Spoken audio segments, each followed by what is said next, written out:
ขาให้นาเบากินเลยโอ้ my god กล้ากินบ่ละบังกินโลดอันนี้เนี่ยความหมายว่าน้องเพิ่นเฮ็ดให้สู้กินพี่น้อยเนาะไก่อยู่เฮือนนี่บ่นี่หั่นน่ะโดยใกล้บ้านเฮาเองอันเมื่อคืนนี่บ่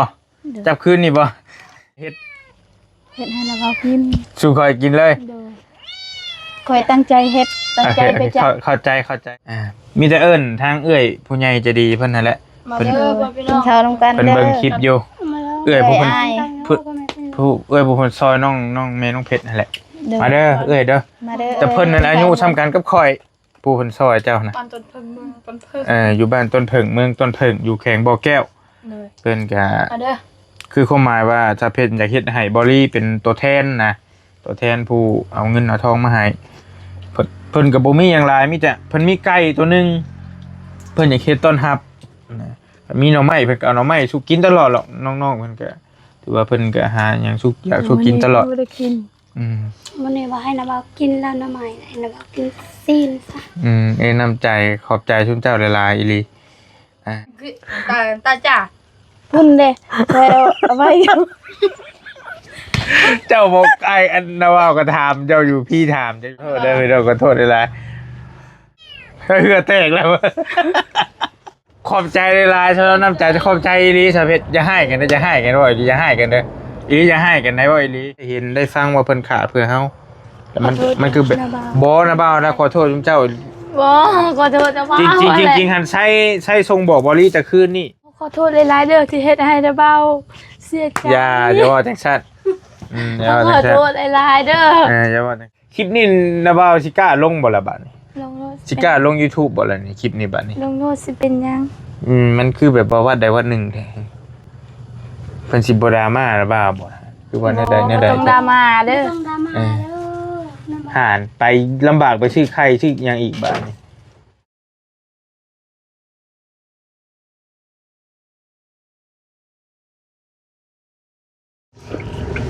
มาพี่น้องมามืดหูมืดตาอีกเทื่อนึงทักทายสบายดีตอนค่ำตอนมืดนะพี่น้องเด้อบอลี่กำลังมาส่งน้องไส้ว่าสันดอกมาพี่น้องเนาะปึ๊บจอดอยู่ในพี่แหละว่าสิจอดหน้าห้างเจ้ายันมันหิมพอและน้องเพชรเพิ่นว่าเฮ็ดคือว่ามี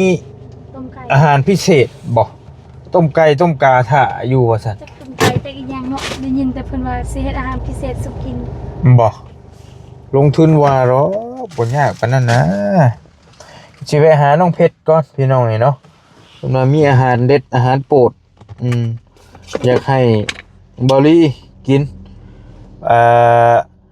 เพราะว่าเพิ่นก็ต่างขอบบุญขอบคุณทางบอลี่เอาเงินมาซอยแล้วก็ทางผู้ใหญ่ใจดีเพิ่นแน่ว่าซั่นเนาะไปลงไปหาเพิ่นนำกันสวัสดีแล้วไทยเด้อเฮ้ยโอ้เห็นแล้วไปไปเจอกันอยู่พุทธหากันมาแต่บ้านน้องเจดีน้องลายเคสบริก็ให้น้องไส้ไปแปลภาษาให้นี่ก็ไปเจอกันอยู่พุทธแหละพอน้องไส้ก็ให้กันไปแยกกันอยู่บ้านน้องเจดีแต่ยังพุทธแต่ว่าไส้กลับมานำบริพี่น้องไปหาน้องเพชรเฮานำกันโดยเป็นได้ใดเพิ่นมีหยังสู้กินไปหาน้องๆเพิ่นก่อนอยู่สิเลยอย่าส่องสิฉันเห็นแล้วนะ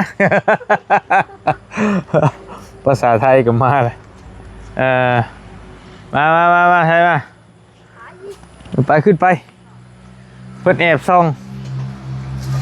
สบายไปเยี่ยวตาเพิ่นแม่โอ้บ่ยังก็บ่เห็นแล้วอ่ะ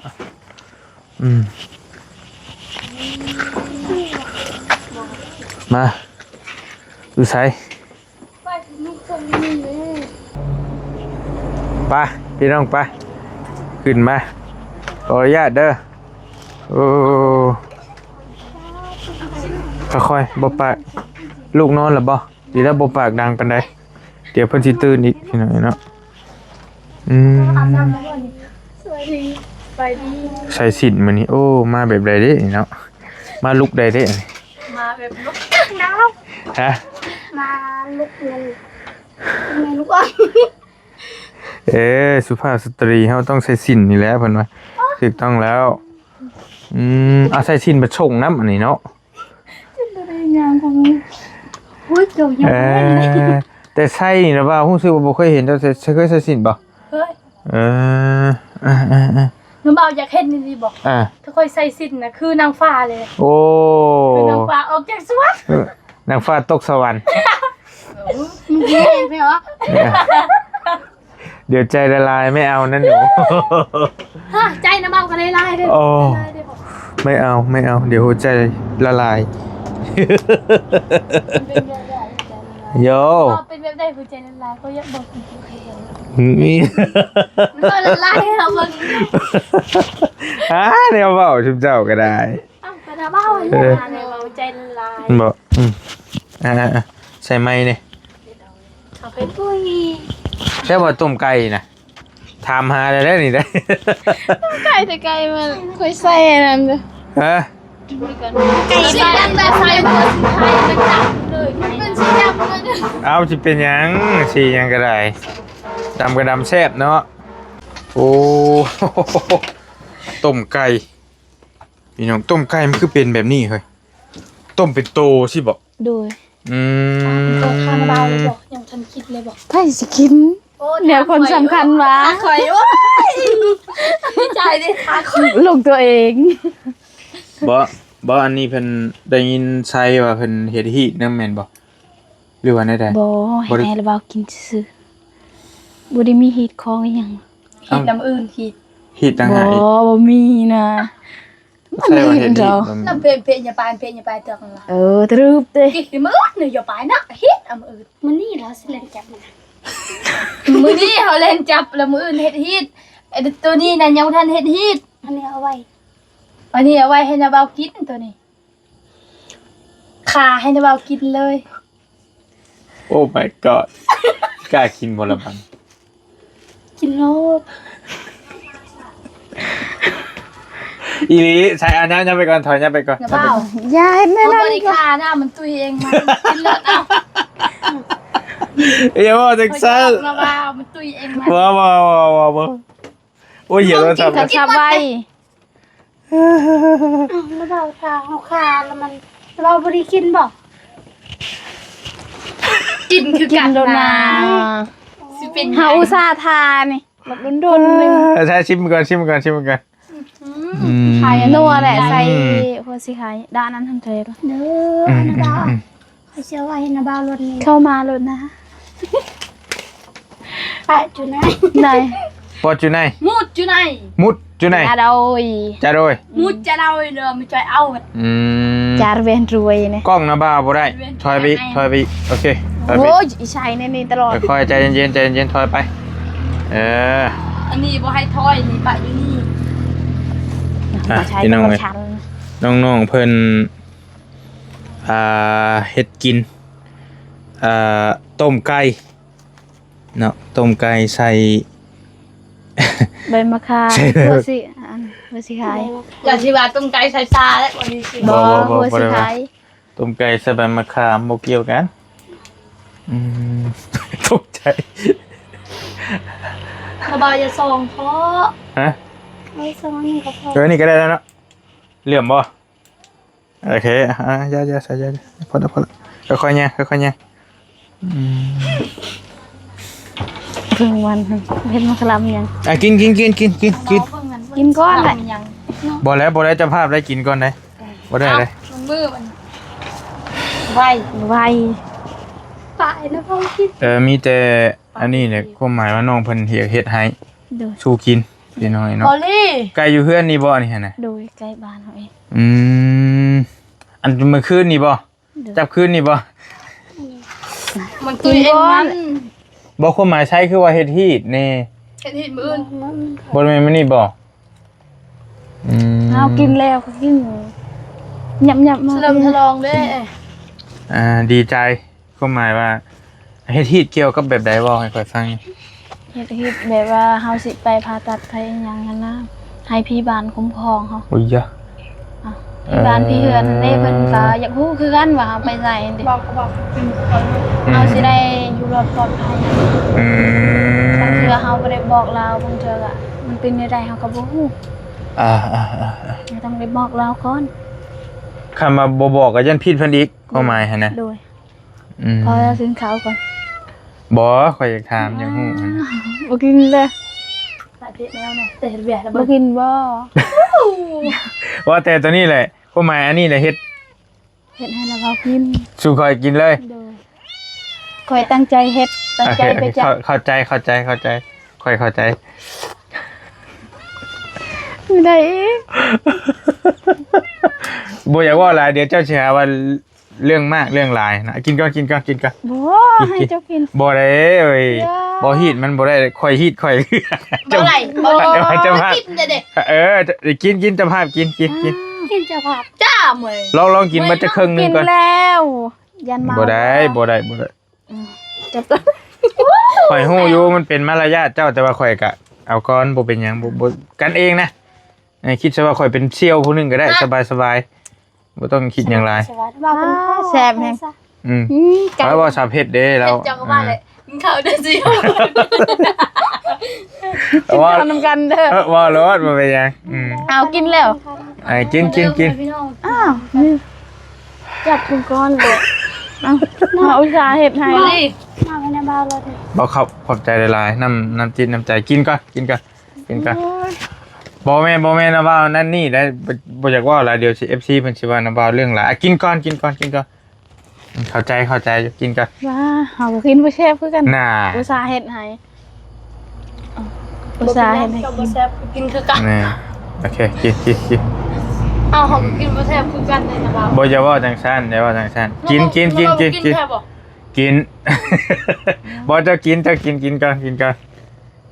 มีแต่เอิ้นทางเอื้อยผู้ใหญ่ใจะดีเพิ่นนั่นแหละ มาเด้อพี่ กิ น้ น อง ข้าวนำกัน เพิ่น เด้อ เบิ่งคลิปอยู่ มาแล้ว เอื้อยผู้เพิ่น อ้าย ผู้เพิ่นซอยน้องแม่น้องเพชรนั่นแหละ มาเด้อเอื้อยเด้อ มาเด้อ แต่เพิ่นนั้นอายุซ้ำกันกับข่อยผู้เพิ่นซอยเจ้านะ ปันต้นเพิ่งมึงต้นเพิ่ง อยู่บ้านต้นเผิงเมืองต้นเผิงอยู่แขวงบ่อแก้ว เลย เพิ่นก็ มาเด้อ คือความหมายว่าถ้าเพชรอยากเฮ็ดให้บริเป็นตัวแทนนะตัวแทนผู้เอาเงินเอาทองมาให้เพิ่นก็บ่มีหยังหลายมีแต่เพิ่นมีไก่ตัวหนึงเพิ่นอยากเฮ็ดต้อนรับนะมีหน่อไม้เพิ่นก็เอาหน่อไม้สุกกินตลอดหรอกน้องๆเพิ่นก็ถือว่าเพิ่นก็หาหยังสุกอยากสุกกินตลอด บ่ได้กิน วันนี้ว่าให้นาบ่าวกินแล้วน้ำใหม่ให้นาบ่าวกินซีนซะ น้ำใจขอบใจชุมเจ้าหลายๆอีหลีกิน ขอบใจคือกัน ขอบ อย่าง ใจ ให้แหละวันนี้เฮ็ดให้กินก็บ่กิน เนาะ เดี๋ยวเอาจะไปได้ ให้เบิ่งแม่ลองให้เบิ่งก่อน เอ้า ให้แม่ให้อีหลีให้ทั้งให้ไปชี้ยิ้มมันบ่แม่นให้นี่เนาะใช่เนาะทั้งให้ทั้งยิ้มบัดนี้บ่ให้ง่าย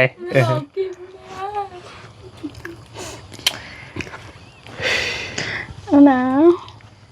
น้อยหนึงก็ได้ บ่ เจ้าก็ว่าเสี่ยวกินน้ำกันกินแต่เสี่ยวจะบอกกินไปจะอาพาน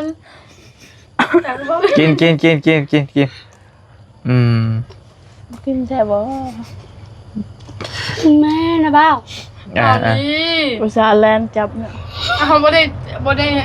เขาบ่แม่นบ่เบาจะมันเบาเลยค่าชัตเตอร์สวิตเดนนี่เขาค่านึกว่าผิด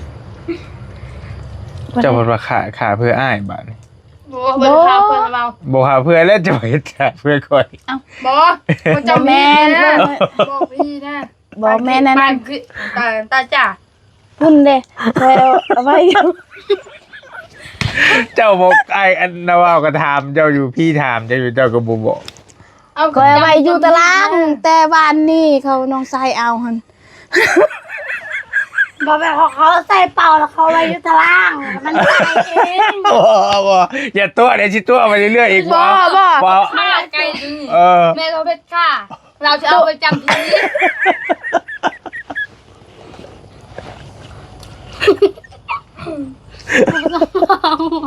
ว่าแม่บ่แม่นข่อยรังเกียจบ่แม่นอิหยังแต่ว่ามันข่อยเว้ายากเนาะฮู้เว้าได้อยู่แต่ว่ามันเว้ายากอีหลี จะบ้าแล้วนะ ตัวหนึงอะมันแลนหนี้ก่อน ตัวนี้หันมันตายก่อนมันไม่ได้เล่นนี้ บ่จะตัวก่อน นี่บอลลี่ตัวนั้นมันใหญ่ ว้าก ว่านี้นะ วจะตัวข่อยว่าจะตัว บ่ได้ตัวนะ ไม่ บ้า ได้ตัวซองตัวหันตัวหนึ่งมันเล่น สองตัวเขาจับไก่ เบิ่งทาไม่ใช่กัน เขาจับไก่ในสองตัว ขอโทษได้ไม่ต้องขอโทษได้ไร ใช่ใช่เลยวิชาเก็บ เนาะกินแล้ว โอ้ยอย่าบอกจังซานบ่กินเถอะกินขอบใจหลายๆน้ำใจชุ่มเจ้าขอบใจ เหมือนจังไรให้เขาเลย บ่หิวได้บ่มีปัญหากิน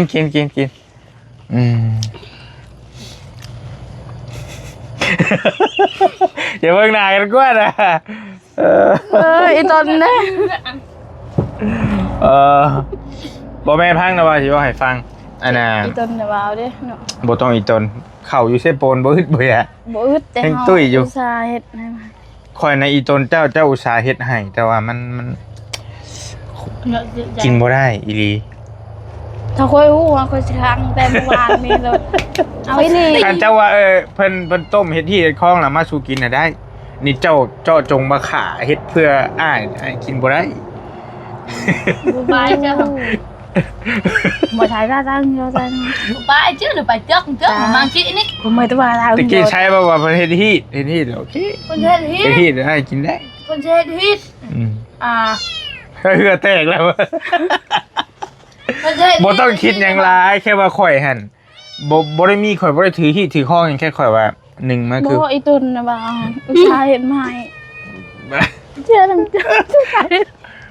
ขอบใจหลายๆสำหรับน้ำใจขอบใจอีหลีสะเพชรอย่าให้กันนะอย่าให้กันบ่อีหลีอย่าให้กันเด้ออีหลีอย่าให้กันได้บ่อีหลีอย่าให้กันได้บ่อีหลีบ่อีหลี อุตส่าห์เฮ็ดมา จักข่อยจะให้จักสิหัวข่อยกัน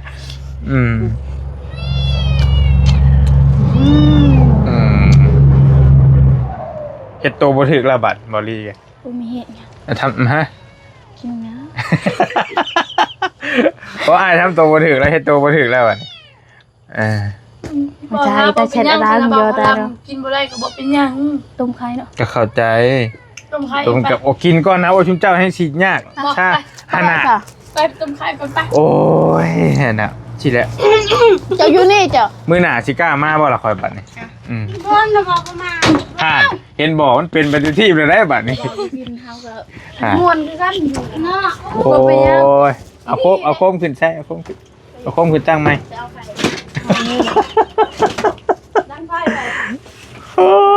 ยสิหาว่าอ้ายเรื่องมากอีกมัน บ่ได้เรื่องมากนะบ่าวกินบ่ได้เฮาก็หาอาหารใหม่ให้นะบ่าว บ่ กิน นะเฮ้ยเว้ย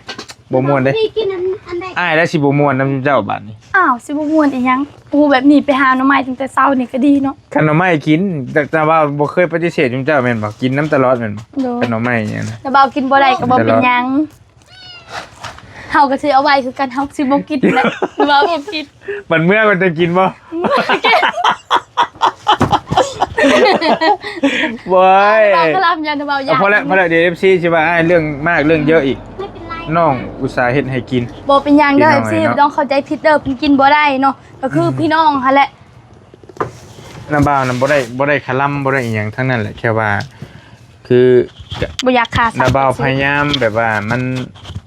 คือเพิ่นสอนไว้ว่าบ่ให้ขาสัตว์1น้าบ่าวบ่ขาแล้ววันนี้แหละ2เกี่ยวกับเนื้อถ้าคนแบบว่าขาจำเพาะเจาะจงแบบว่า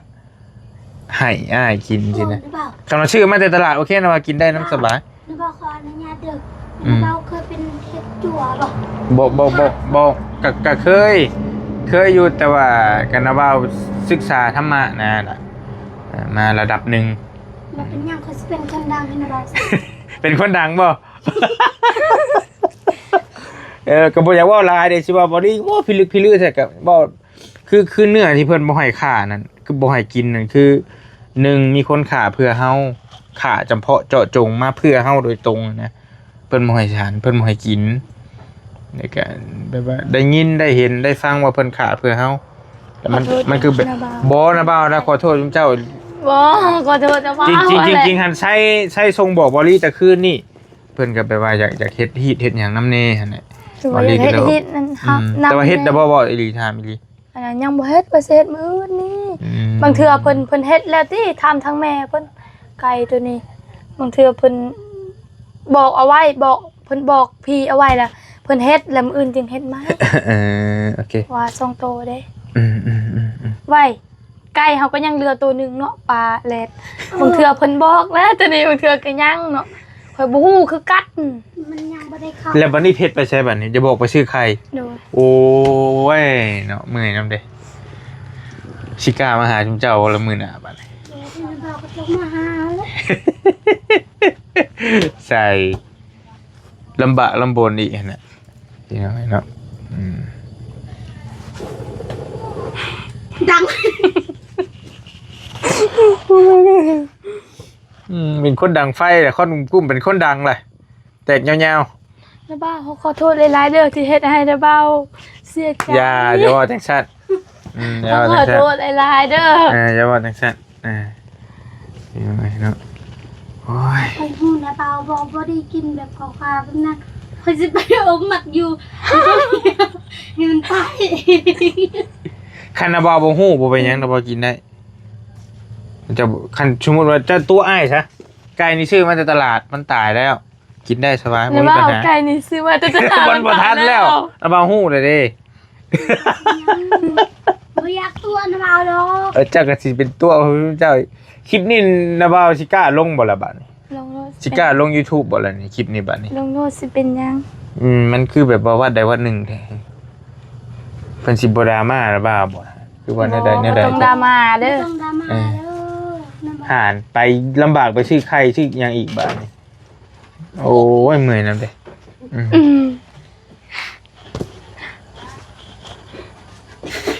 สิกิสิเคบ่สิพี่น้อง เอาก็บ่ม่วนเด้อ ก็ขอโทษหลายๆเด้อพี่น้องเด้อขอโทษ FC ชาวว่ามันแบบมันบ่ถึกหูถึกตาบ่ถึกใจพี่น้องที่เบิ่งอยู่ บ่เป็น หั่น ยั น่ะ งเด้อ เพราะว่า นะบ้ากินบ่ได้ก็บ่เป็นยัง บ่ฮู้คือกันว่า เข้าก็บ่ฮู้ขอโทษทางนะบ้าหลายขอโทษเนาะ มารถหลังมารถโอเค ทูนว่าน้ำเอากินบ่ได้ข่อยสิมัดตั้งแต่มึงล้างชื่อ โอ้ยอาสิกล้าลงคลิปนี่บ่เอาไปมาเดี๋ยวบัดนี้ ต้องมาระบาวเฮาเด้อแบบว่าเฮาตั้งใจเฮ็ดให้เรากิน กันเจ้าความหมายชุ่มเจ้าตั้งใจแล้วอ้ายบ่กินนั่นแหละยันเพิ่นเว้าให้บัดนี้ประเด็นว่า บ่ต้องเว้า อ้ายเพิ่นกินบ่ได้ นะเบากินบ่ได้ เดี๋ยวเอาให้เพิ่นนะ อุตส่าห์เฮ็ดบักคักพี่น้อง เรากินบ่ได้บ่เป็นหยัง ได้บัด อุตส่าห์บอกน้ำเอาเลยเนาะจิมวยเสียก็ไป กินเนื้อกระดังมวยแต่กระเตาหยอง อย่าไปเอา ฉับมาไว้กับเพิ่นน่ะมวยตีแต่บ้านนี้เนาะ ใช่ก็บอกว่าใช่ส่งหาแต่มื้อคืนนี่หลังจากบอลลี่เมื่อใช่ว่ามื้ออื่นมา มากินเด้ออันเพิ่นสิเฮ็ดฮีทโอเคถ้าเฮ็ดฮีทอ้ายกินน้ำได้แต่ความหมายว่าพังความหมายถ้าว่าเจ้าสิว่าใกล้เรือใจฮีทมันเพิ่นบ่งามแม่นบ่หรือว่าแนวใดบ่งาม บ่ มันบ่คัก บ่แม่นบ่งามบ่ได้เฮ็ดฮิตก็ค่อยเว้าบ่ได้เฮ็ดฮิต สมมุติว่าหั่นน่ะสมมุติว่าไก่เจ้ามาเฮ็ดฮีทแล้วเรือมาให้อ้ายกินสิมันก็บ่คักแม่นบ่ ถ้าไปหูนะเบาบ่ได้นะเบาบ่ได้กินนะ เฮาอีต้นน่ะบ่าวถือว่าเฮาเฮ็ด ไก่หั่นน่ะแต่ว่าอีต้น เอาความหมายเจ้าว่าเป็นหยังอ้ายจังกินบ่ได้สิบ่ ถ้าไปหูนะเบากินบ่ได้นะ สิมัดแต่บ้านนี่ก็มันไม่ดีเลยผู้ชายสิมัดคอมันแต่บ้านนี่ มันเกี่ยวมันเป็นเกี่ยวกับเนื้อที่เพิ่นห้ามกินนะ ทางศาสนา พระพุทธเจ้าเพิ่นแบบว่า เอาไว้น่ะให้นี่เด้เจ้ เพิ่นห้ามแต่ว่าถ้าเฮาบ่คิดอย่างไรเฮากินก็ได้แต่แบบว่า มันมีคนขามาเพื่อเฮาสินะเฮ็ดให้สัตว์ล่มตายแล้ว เพื่อให้เฮากินสินะมันแหละมันบ่คัก เนาะ ไอ้ฮู้ว่าชุมเจ้าน่ะวางดีอยากเฮ็ดสู่กินนะก็เข้าใจเลยแต่ว่ามันเป็นน้ำอ้ายเองแบบว่ามันกินบ่ได้นะบ่อ้ายแล้วขอโทษเจ้า เด้อเฮาเลย พอแล้วบ่ไหวมือพอแล้วต้มไข่พอแล้ว ต้มไก่ เอาเฮ็ดปิดน่ะบ่าวขอโทษ โอ้ น่ะบ่าวจะมาใช่ โอ้ยว่าลี่ให้นี่บ่ โอ้ยสิกล้าลงคลิปดีบ่วะนี่ ว่าลี่ให้นี่แหละ โอ้ยเว้ยเด้ ว่าลี่ให้ มีละสาวเพิ่นคอยซื้อ ฮะ คอยซื้อตะกะแดน10,000เราทำคอยจะซื้อหยังเขาว่าซื้อตะกะแดน ไม่ยังก็ไม่ยังก็ เราถามคอยว่าเจ้าสิซื้อหยังว่าซื้อตะกะแดน ถ้าว่าลี่กำลังใจในน้ำตาจุดสิไหลเลย ซื้อตะกะแตน เพิ่นว่าเจ้ารวยเนาะเดี๋ยวนี้นะเขาบ่ได้ปากน้ำลาแล้วว่า ปากคักบาก แต่ว่าเจ้ารวยเนาะเดี๋ยวนี้เนาะเงินหรือเปล่าให้คอยหันเด้คอยไปโปะแม่คอยเพราะว่าเจ้ารวยเนาะตะกะแตนจะซื้อ เอา 10,000ก็ซื้อให้แม่คอยกิน อ๋อข้าเจ้าเว้าข้าเจ้าว่า แล้วเอาไปมันก็พี่หลอกเฮาเด้ ปากข้างบ้านอิจฉา ชาหรือเปล่า เห็นได้เงินมาซอยเจ้านี้หาแนวว่าบัดคือความหมายบ้านนอกโคกหน้าเฮานี่ตะกะแตนนี่ไปก้านเอาก็ได้แม่นบ่ โดย แต่ว่าเพิ่นเห็นเจ้าซื้อแค่10,000กีบ โดย 10,000กีบแล้วเพิ่นว่าหาว่าเจ้ารวย เพิ่นว่าเจ้ารวยเนาะเดี๋ยวนี้หั่นเนาะคอยก็บ่ได้ปากถ้าปากอันก็ผิดกันจังหน่อย นี่บ่ว่าเจ้าอยู่บ่ตอนนี้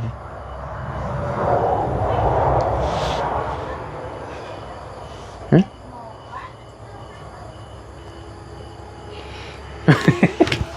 อย่าเฮาเฮ็ดของเฮาไปถ้าว่านี้สิใครเลย บ่ให้ ทำใจไว้ซะ อย่าเถาะว่าจะไปวนวายน้ำคดสุดแล้วแต่เขาเงินเพิ่นซอยสิเกี่ยวหยังกัน บ่เกี่ยวแต่เฮาเงินเฮาอยากว่าน้ำลาวแต่ละเราไปถามก่อยว่าจะรวยเนาะ นี่เนาะ อย่าละเอาต้มไข่มาสุกแล้ววะแต่ก็ลงทุนไปซื้อไข่ข้างในโอ้ คอย ย ว่าแล้ว น้ำ ละ นี่ ว่าต้องหิวเขาแน่นอน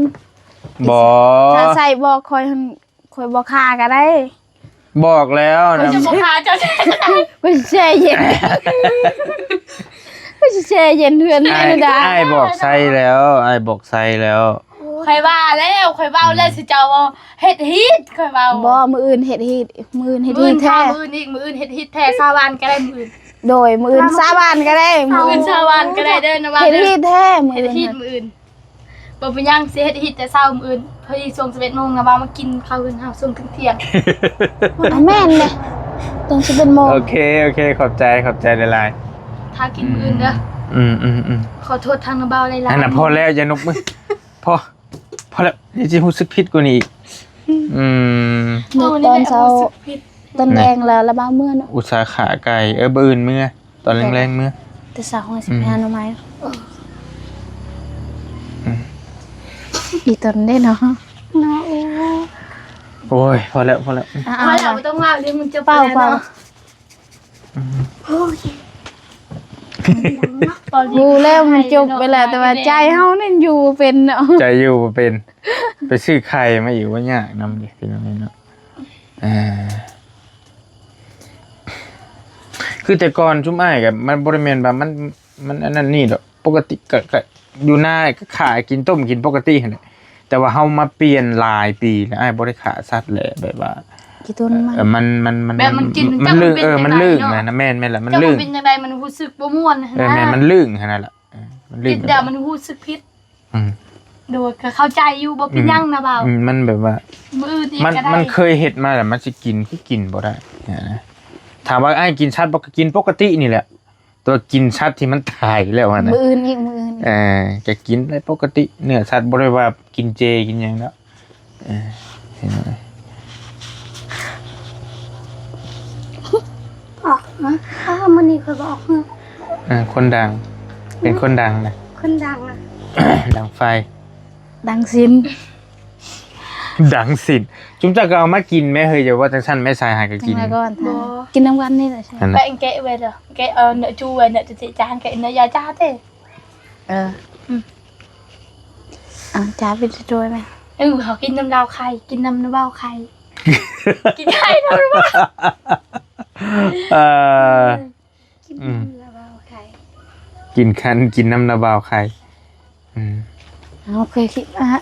กินได้ บ่ได้ แม้ว่าเขาสิจำมื้อนี้แต่ว่า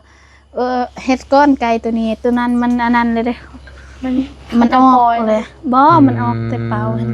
การชุมเจ้าว่าไก่ข่อยเฮ็ดกินน้ำเพื่อนนี่แล้วก็แบ่ง ว่า เอาไว้ สิเฮ็ดเป็นพร้อมกันเลยว่ะ แล้วได้ แต่ มากินได้จะบอกว่าใช่ป่าวกินนี่ตั้งจำมาขายนะเปล่าถานเปล่าเลย ตายตา ว่าเลยแบบนึงงั้นแบบนี้นะ ตาอยู่บนเบ ไปเจอจักอยู่ไป ไอ้เตื้องอ่ะเท่าตัว พอแล้วได้ละถ่าต้มไข่พี่น้องเนาะถ่าต้มไข่กิน อย่าได้เรื่องผ่านไปแล้ว เรื่องผ่านไปแล้วให้ญาติพี่น้องคนว่าบอลี่อยู่ บ่ต้องว้าวเด้อถ้าไผว้าวมันก็ถือว่าเฮ้ย ก็ยาพอละ ไผสิว้าวเขาบ่เฮ็ดว่าบ่ฮู้บ่เฮ็ดสักก็แล้วเนาะ ยันภูอันบอกเจ้าหันนะชิมาว่าว่า อย่าลาวอันนั้นน่ะคนผีบ้าสติบ่ดีมันคืออะไรเนาะ เดี๋ยวให้กล้วยย้ายเป่าไฟ คุ้มสินขอโทษเด้อ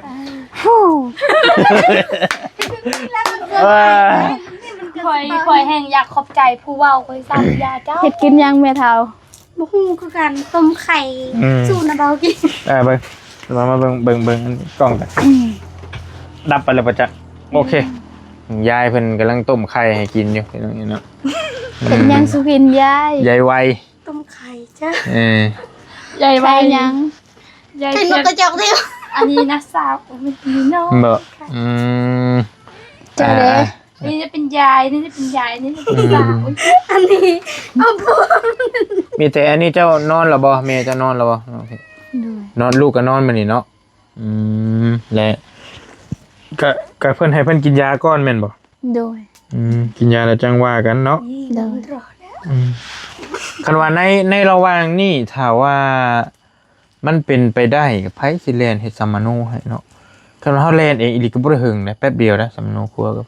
เพิ่นปิ้นออกมาแป๊บเดียวปุ๊บ แบบว่าเฮาบ่มีปึมหั่นน่ะปึมมันหายเลยปึมแต่เก่าหั่นเขาสิถาม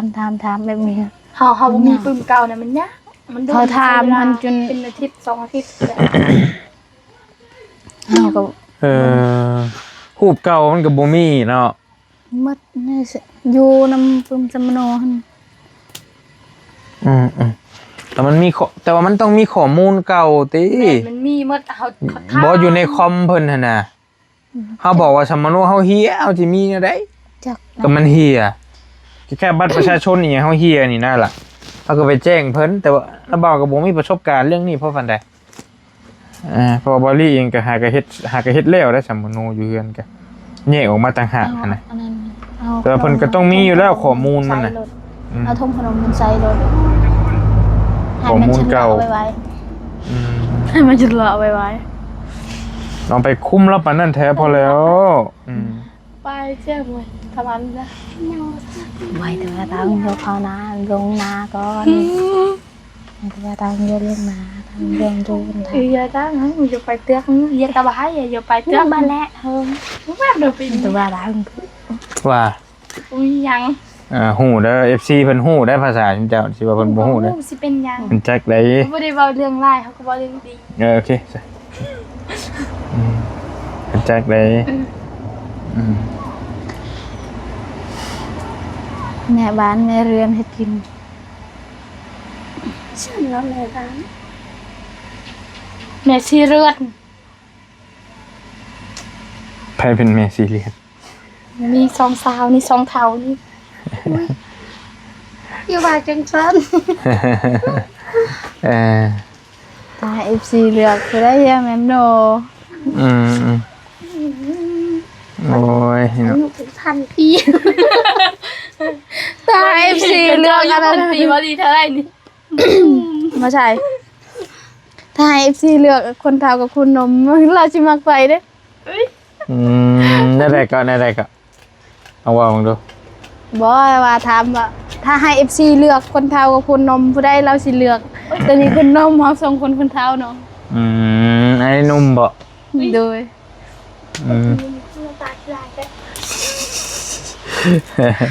มีเท้า บ่ 2คนเฒ่า ให้เลือกมา3คนนี่บ่แม่นให้เลือกเลยไผงามกว่ากัน อุ้ยไม่ต้องรับนะ นี่นแหละก็เอามันบ่เห็นครับลองว่าเบิ่ง หมด3คนนี่ไพ่งามกว่ากัด เอาเบิ่งไปงามเอาเบิ่งเอา เห็ดดาตาขี้เล่แม่ก็ชื่อตาขาว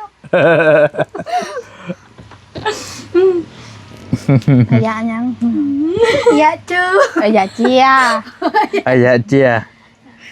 สบายดีลูกเอ้ย ซื้อยัง มี ซื้อข้าวสาร ซื้อข้าวสารมันจะมีจะไม่รู้จักปี อ๋อคลิปบอยวิลลี่ป่ะ คลิปเบาลิเบาเตียกคนนี้ซื้อยังคนนี้ซื้อคุกกี้คนนี้ซื้อจะมีคนนี้ซื้อจะมัน อ๋อ ไม่ใช่เรียนแต่งงานปะโอเคจดแล้ว นะบ่าว โดย นะบ่าวเบิ่งคัน อุ้ยลูกมันบอกลูกมันบอก มันดูมีแม่ กุกกี้จิมมี่จัมมั่ม อายะคุกกี้อายะคุกกี้ อ่ะพี่น้องถ่าไข่น้องหล่ามันก่อนกำลังต้มให้โอ้ยเนาะมือ มา น้ำ วิ เด็ ลี ด คลิปตัวนี้เนาะ แป๊บหนึงพี่น้องเอ้ย มันแนมนาผู้ใดผู้นั้นเป็นแม่มันเด้อ1 2 3เฮ้ แน่เนมไส้โอ้ยพี่น้องเอ้ยเอ้า มันพ่อค้าแม่ น้อง อุ้ มัน มมั ต้ น ม ก่อน ไข่ แหละ สุกแล้วบัดนี้พี่น้องก็มากินข้าวกินน้ำคือเก่าคือเดิมขอบใจหลายๆเด้อต้มไข่ให้กินบิในแล้วพี่น้องกินอีกหน่วยหนึงมาให้หน่อยหน่วยหนึงนะขอบใจจุ๊เจ้าคือบ่กินไข่ต้มเหรอ บ่อยาก แตงโมมากินบ่ มักไข่ต้มมักไข่ทอดไข่ตุ๋น เมนอยู่ทอดกระแซบคือว่า ต้มมันบ่แซ่บมันบ่มีหยังให้กิน ถ้าคอยกินหันทองคอยไม่ชิ้นยืงเฮ้ยลีเลย ค่อยกินแล้ว คอยมีลูกลูกน้อยกิน ค่อย ไม่ กิ ได้ นแล้วค่อยแล่นไปขึ้นมาเลย ทองคอยมันชิ้นยืงตลอด ถ้าค่อยกินไม่จบ มันสิเป็นยังไงมันสิไล่ล้มบ่ บ่ ทองคอยชิ้นยืงแล้วมันตดตลอดเอาอีลีเนาะ ก็บ่กินเนาะ กินบ่เป็นไข่ โอเคมาพี่น้องมาคนกุ้มนี่เห็นบ่ หมอไข่ ไข่แดงไข่เหลือง กินแล้วกันขึ้นไปไป เป็นยังมันเบาอยู่ผู้เดียวอยู่ยัง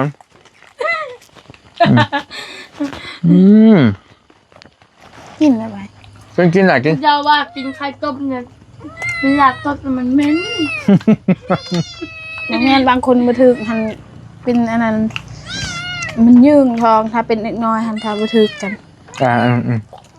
ข่อยบ่ได้เป็นหยังแต่ข่อยบ่อยากกินให้นาบ่าวกิน กิน แม่ไหนน่ะแม่เหรอแม่เพิ่นว่า คนได้แม่ลูกมันใช่ถือไก่ว่าก็เดียวหาใช่แหละ ดึงชื่อลงไป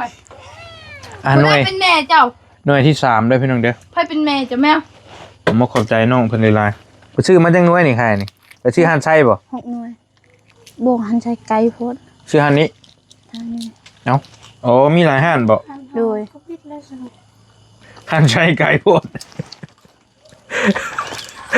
ปิดแล้วบ่ โดย มันจิตคนมามากิน ปิดแล้ว แลนไปนี่ก่อน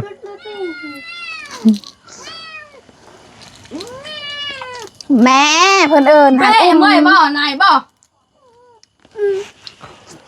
นี่พี่น้องครับโอ้พอดีเยี่ยมเยิบ คือเสือบ าดเดียว ไผพูดสอบเพชรเว้าหิว เอาข่อยยังอ่ะ ดอไปเว้าก็บ่ไข่นี่ ข้าวก็แซ่บข้าวหายพร้อมแซ่บมัน มันแห้ง ค่ะแล้วก็อร่อย บังน่าจะเป็นอย่างหู้ แล้วก็มันใส่ไอ ถึงหมู่จะหู้ยังชาวบ้านบ่ ไม่ได้บ่แบบเห็นคนไอคือคนอยู่มอง ขอบใจหลายๆเด้อเมื่อป้าได้ปานนี้เด้อ ป้าย กได้ไหนเดี๋ยวลูกสาวที่โทรหา หนู เอาให้เราจ้ะ 3 ทุ่มครึ่งเลยเด้น้อยเนาะ9 โมงครึ่งเลยทุกเจ้าก็จะได้พักผ่อนกินข้าวแล้วก็พักผ่อนไปเนี่ย อาบน้ำท ฮะ เอามือมาเผ็ดมา ฮะ ที่ตำมาเผ็ด โอ้ยปานนั่นสะเพชร อ้าว ได้แล้วพอแล้วนะอย่าทำอย่างนั้นค่อยสิมีอันนี้ น้าบ่าวออกขนาด ฮะ น้าบ่าวออกขนาด ฮะ น้าบ่าวออก เกี่ยวเงินหาย เอาไว้เลย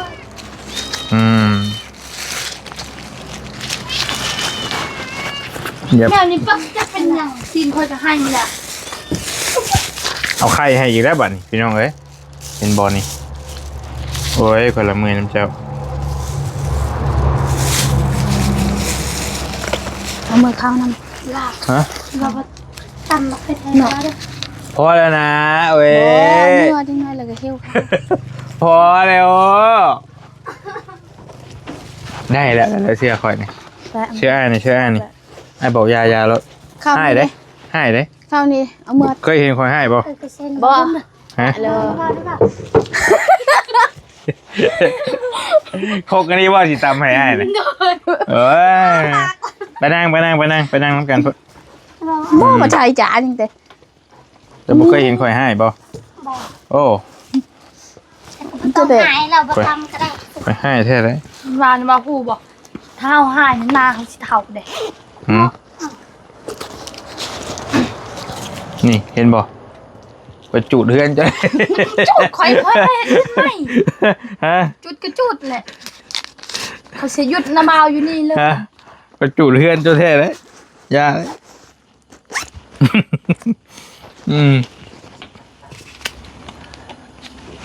สัญญากันก่อนเด้อครับนะใช่ให้น้องใบหนึ่ง ใช่ เพชรบ่ให้เด้อเอา โดน เพชรได้แล้ว ใช่ ให้ไว้ฮับน้ำอ้ายเลยบ่ต้องปฏิเสธเด้อ ใช่ เอาให้ยันนะบ่าวสุดหาย ผู้นี้บ่ให้ บ่เป็นยัง ได้แล้วมื้อวานนี้ให้แล้ว2 ล้าน โอแมนเขายันน้ำเมาสิหาย บ่หานั่นแหละ เขาอยากเอาเขาบ่มีเงิน เอาก็เอาโลดให้นะบ่เป็นหยังเดี๋ยวมันก็มีใหม่เงิน ใจ น่ะ ลายเด้อน้ำเมาเด้อ โอเคขอบใจหลาย เอามือบ่เขา ได้แล้ว ขอบ ได้แล้ว ใครเด้อ บ่เอามือติดมืออื่นก็ พอแล้วนะเผ็ดเว้ย ยันนะบ่าวหิวข้าวนั่นแหละครัวค่อยๆก็ปฏิบัตินี่แหละ บ่โอ้ช้ำกับอ้ายเลยบ่ โดยแบบว่าอีต้นน่ะถ้าเพิ่นหิวข้าวหั่นเพิ่นหิวข้าวแล้วใจหายก็อีหลีเด้ ถ้าหิวข้าวเลยใจหายนาเขา ความ สิ ค เท่า วามหมายว่าตอนเจ้าอยู่กับลูกกับผัวเจ้าตะกี้เจ้าก็เฮ็ดแบบนี้ โดย อืม ข่อยก็ถามตลอดว่าเจ้าอยากกินหยังแล้วก็ไปหาเป็นซอกหาให้เรากินต้นเลิกปานนี้ถ้าเราว่าหิวข้าวก็ไปหาให้เรากินแต่บ้านอยากกินต้มมะเขือต้มหยัง เราคือช่างถิ่มเจ้าเฮ็ดได้เนาะใช่ โดย ใครสิเป็นผู้โชคดีต่อไป โชคดีหรือโชคร้าย ได้ลูกก็บักบ่ อืม บักบ่บักได้ลูกก็บักบ่ได้ดื้อเลยเนาะได้ลูกก็บ่ได้ดื้อแฮงนอนสบายลินสบายลินผู้เดียวก็ได้ ความหมายน้องเพชรเพิ่นว่าแบบว่า เป็นคนแบบสงสารคนหั่นนะเห็นยันคือยันบอลลี่หิวนี่เห็นป่ะเอาให้นี่เอาให้เพิ่นว่าเพิ่นปฏิบัติกับลูกกับผัวเพิ่นแบบนี้ ที่เคยเฮ็ดมาหั่นนะที่เคยมีครอบครัวมา ดูแบบว่าอันนั้นมันเคยเลยนะ เข้าใจ เปลี่ยนบ่ได้เลย ค่อยเข้าใจแบบว่าคนเคยใช้ชีวิตคู่มาเนาะเฮาฮู้ว่าหยังเป็นอีหยังหั่นนะแต่ได้แล้วขอบใจหลายๆเอาแจวก็เอาแต่ไข่นี่แหละ